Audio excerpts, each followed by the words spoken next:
இன்றைக்கி நம்ம என்ன பார்க்க போகிறோம்னு பார்த்தீங்கன்னா, சத்து மாவு வந்துட்டு கொடுக்குறாங்க இல்லையா பால்வாடியில், அதை வச்சு நம்ம எப்படி சத்து மாவு கஞ்சி செய்யலாம் அப்படிங்கிறத பார்க்க போகிறோம்.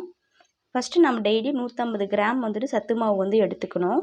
நம்ம ஃபஸ்ட்டு எடுத்துக்கலாம் 150 கிராமு. நம்ம இந்த மாதிரி 150 கிராம் எடுத்துக்கலாம். இந்த மாதிரி நம்ம இதில் கொட்டிக்கலாம். கொட்டிட்டு இப்போ நம்ம இந்த கப்பு எவ்வளோ தண்ணி இது எடுத்தோமோ அதே அளவுக்கு தண்ணி ஊற்றி நல்லா கரைச்சிக்கலாம். நம்ம இதே கப் அளவுக்கு தண்ணி எடுத்து இதில் கரைச்சி வச்சுக்கலாம்.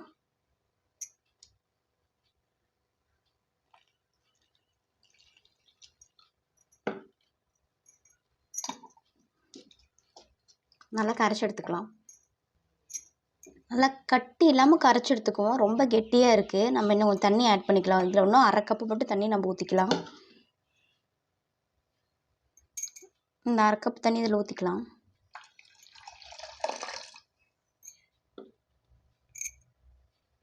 இந்த அளவுக்கு நம்ம கரைச்சி எடுத்துக்கிட்டோம். நமக்கு வேணும்னா ஏலக்காய் 2 தட்டி போட்டுக்கலாம். சர்க்கரை வந்து வேணும்னா பயன்படுத்திக்கலாம். இந்த சர்க்கரை வந்து கர்ப்ப காலத்தில் மேக்ஸிமம் பயன்படுத்தாதீங்க. நமக்கு சுகர் லெவல் வந்து அதிகமாக காட்டிடும். அந்த பவுடரில் இருக்கக்கூடிய சர்க்கரை அளவே போதும். நம்ம இதை கொண்டு போய் அடுப்பில் வச்சு காய்ச்சி எடுத்துக்கலாம். கேஸ் அடுப்பில் 2 அடுப்பு இருக்கு இல்லையா, அதில் சின்ன அடுப்பில் வச்சு நம்ம இது பண்ண போகிறோம். நம்ம ஸ்டிரர் எடுத்துக்கிட்டேன், விஸ்க் எடுத்துக்கிட்டேன். எதுக்காகனா அடி பிடிக்காமல் இருக்கிறதுக்காக நான் அதை எடுத்துக்கிட்டேன். அதெல்லாம் நம்ம கிளறி விடலாம், அப்போ தான் அடி பிடிக்காது.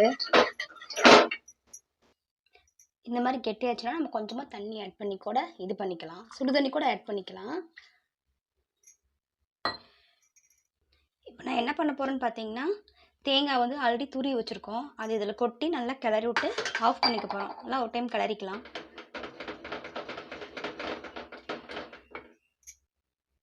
உங்களுக்கு ஏலக்காய் பிடிக்குன்னா இந்த டைமில் தட்டி ஒரு ஏலக்காய் மட்டும் ஆட் பண்ணி நல்லா கிளறி விட்டுக்கலாம்.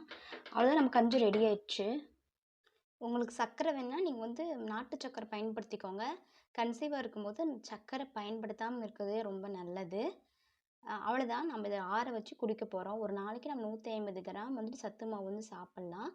கவர்மெண்ட்டே வந்து நமக்கு வந்து கொடுக்குறாங்க. இதனால் எந்த பிரச்சனையும் வராது. நீங்கள் சாப்பிட்டு பாருங்கள்.